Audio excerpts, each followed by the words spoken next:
Welcome in. Today, the Retro Stream PC is running on a different GPU because this guy needs cleaning. I think the thermal paste has gone bad. At stock settings, it'll hit its upper thermal limit and the fans ramp up and it's very obnoxious. It's very loud and then it just cycles. That really needs to get done. To really complete the retro PC, right here. So this is a modern case, and now to complete the build, we need to work on this graphics card. I have some tools. I have an iFixit toolkit. I have some halfway decent thermal compound. So getting into this, we have a screwdriver set. There are different length screws here, so I'm going to try to pay attention to that. 6 screws out. Now I'm trying to spot where I can disconnect the fan shroud. Wow. I'm actually surprised. That was remarkably easy to remove. So it was just stuck on really well. Cooler. Heatsink, and they don't feel very dry. I was expecting this all to feel really dry, so I'm wondering if it was just the thermal paste on the GPU and then the actual GPU itself. But yeah, you can see the pattern there. That is very dry and crusty. What I probably want to do is clean the surfaces on this cooler side as well. So let's clean off the heatsink side.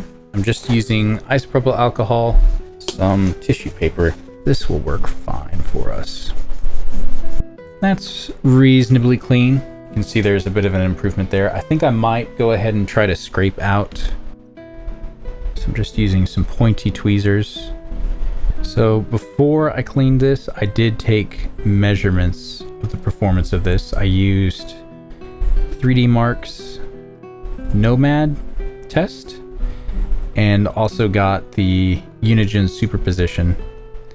So I do have a couple baselines. Just using a small, super small flat head to try to clean out.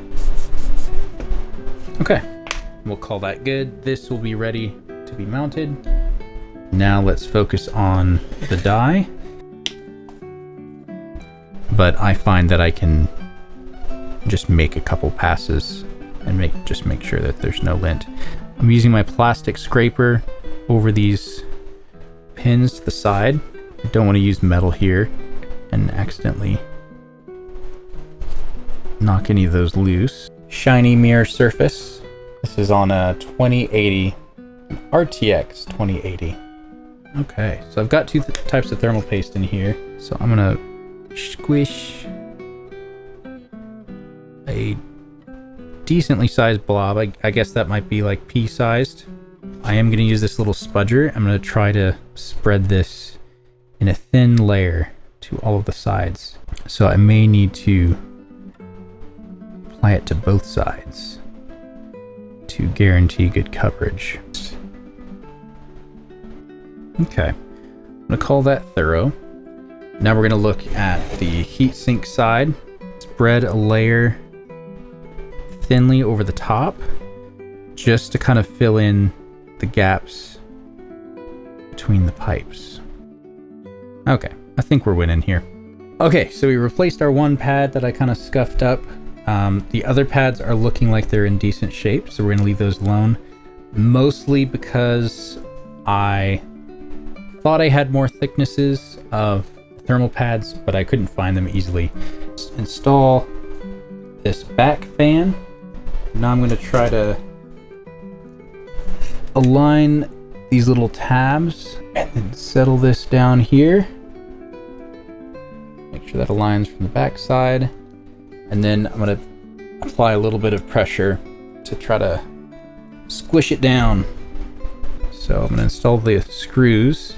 Okay, so we're going in a cross pattern here. Not too bad for my first time.